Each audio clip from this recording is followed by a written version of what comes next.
UP के संभल में समाज सेवी सानू वारसी समानता भरा सराहनीय प्रयास देखने को मिला है और यह प्रयास कोई पहला नहीं है। अक्सर यह लोगों के बीच उनके दुख दर्द में शामिल होते रहते हैं और हर संभव मदद करते हैं।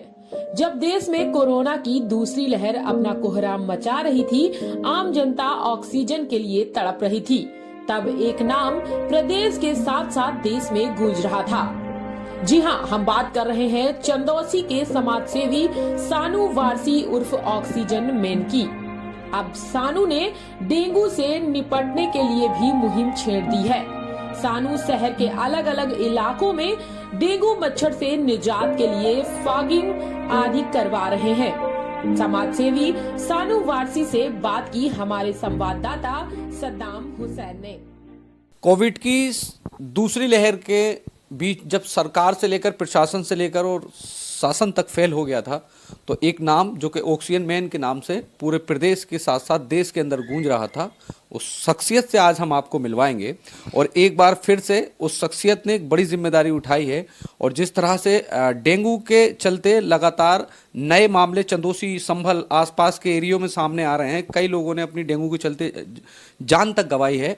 और ये जिम्मेदारी होती है प्रशासन की कि आसपास के एरियो में, नगर पंचायतों में, नगर पालिकाओं में और डेंगू के मच्छर से निपटने के लिए फॉगिंग की जाए, कीटनाशक दवाओं का छिड़काव कराया जाए। पर अफसोस ऐसा कुछ देखने को नहीं मिल रहा है। पर इसी बात को गंभीरता से लेते हुए समाज सेवी सानू वारसी ने इस जिम्मेदारी को उठाया है और चंदौसी के कई इलाकों में फॉगिंग कराई जा रही है। सानू वारसी, ये चेहरा आप पहचानते हैं, इस चेहरे को आपने पहले भी देखा है, ऑक्सीजन मैन के नाम से ये चर्चित थे।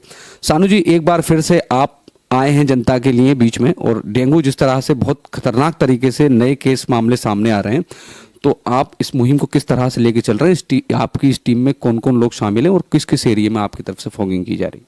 देखिए, पहले बहुत बहुत स्वागत है आपका। और मेरा आप सभी लोगों से ये कहना है कि जिस तरीके से कोरोना ने हमारी चंदौसी में पूरी तरीके से अपने पैर पसेर लिए थे और पूरी चंदौसी को अपने एक जकड़ लिया था, और हमारी चंदौसी के लोगों ने साथ मिलके और एकजुटता के साथ जो कोरोना से जंग करी, तो और जगह के मुकाबले हमने चंदौसी को काफ़ी हद तक, हमारे चंदौसी के सारे लोगों ने काफ़ी हद तक चंदौसी को राहत का काम कराया और दूसरा, चंदौसी कोरोना से जीत के आई।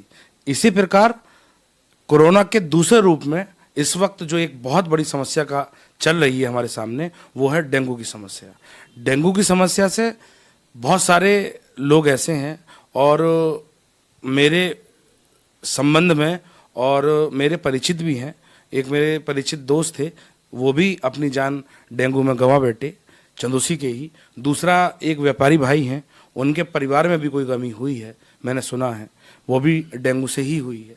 तो इस बात को ध्यान में रखते हुए पिछले एक हफ्ते से हमारे लोग और जो हमारी टीम है, वो डेंगू की दवाई मंगवा के और डेंगू की मशीनों को हमने कलेक्ट किया है बाहर से खरीद के, और उससे हम अपने लोगों से निजी तौर पे जगह जगह मोहल्ले वाइज दिन ब दिन दवाइयों का छिड़काव करा रहे हैं। अच्छा सानू भाई, राजनीतिक महत्वाकांक्षाएं क्या हैं? क्योंकि समाज सेवा में रह के तो आप जनता की सेवा कर रहे हैं, क्योंकि आप लोग अगर राजनीति में होंगे कहीं ना कहीं किसी न किसी ओहदे पर, तो जनता को ज़्यादा लाभ पहुंच सकता है। इस पर लेकर क्या राय? देखिए, राजनीतिक महत्वाकांक्षाएं अपनी लेके तो राजनीतिक महत्वाकांक्षाएं अपने आप को लेके तो कुछ नहीं है, क्योंकि कोई बड़ी बात से तौबा करनी चाहिए। अल्लाह का दिया सब कुछ है, तो अपने लेके या अपने परिवार को ध्यान में रखते हुए राजनीतिक महत्वाकांक्षाएं कुछ भी नहीं है। और अल्लाह ताला और भगवान कभी जीवन में भी खुद को लेके और परिवार की तरक्की और खुद की तरक्की को लेके राजनीतिक महत्वाकांक्षा इस दिल के अंदर पैदा ना करे। राजनीतिक महत्वाकांक्षाएं अगर हैं तो सिर्फ इसलिए हैं कि जो समाज है और जो समाज आज तक अपेक्षित है और जो समाज आज भी परेशानियों के हाल से जूझ रहा है, उस समाज के हित के लिए, उस समाज के लिए कुछ करने के लिए इस दिल में जज्बा है कि उस समाज के लिए कुछ करें। उसी के लिए अगर ये समाज मौका देता है और मेरे चंदौसी के लोग मौका देते हैं, तो मैं ज़रूर राजनीति में आऊँगा। अच्छा, एक कोई बड़ा कार्यक्रम भी करने जा रहे हैं अपने पापा की बरसी के मौके पर, क्या कार्यक्रम? देखिए, मैं हर साल अपने पापा की बरसी, मेरे वालिद साहब की 7 दिसंबर सन 2010 को उनकी मृत्यु हुई थी, और हर साल मैं एक करता हूँ, उसमें मेरी जो अपनी सोच है वो सोच ये रहती है कि ज़्यादा से ज़्यादा गरीबों की मदद हो सके, ज़्यादा से ज़्यादा ज़रूरतमंदों की ज़रूरत पूरी हो सके। और चूँकि 7 दिसंबर ठंड का मौसम है, तो अधिकांश लोगों को जो रज़ाई लेने में असमर्थ हैं, उन लोगों को, जो वास्तविक रज़ाई के हकदार हैं, उन लोगों को रज़ाई पहुँचे। जो ट्राईसाइकिल विकलांग हैं, उनकी साइकिल का इंतज़ाम नहीं है, उनको ट्राईसाइकिल मिले।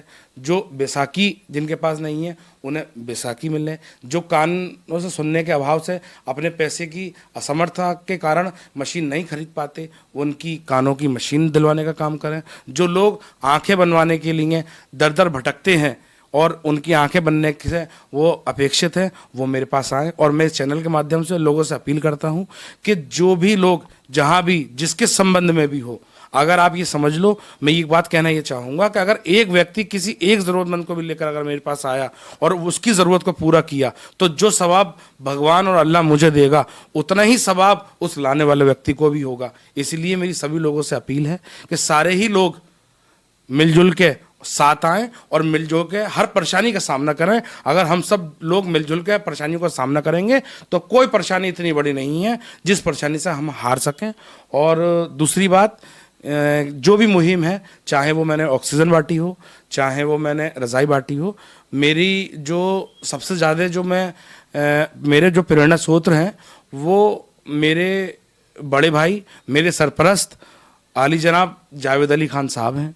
पूर्व राज्यसभा सांसद हैं, वो समाजवादी पार्टी से बिलोंग करते हैं, और उन्हीं की बातों को मैं बहुत गंभीरता से, जब भी मेरी उनसे बात होती है या वो किसी से भी बात करती हैं, तो जिस तरीके की वो बातें करते हैं, उन बातों को मैं बहुत गंभीरता से अपने अंदर लेता हूं और उनकी बातों पे अमल करके उन बातों को मैं समाज में लाके का काम करता हूं।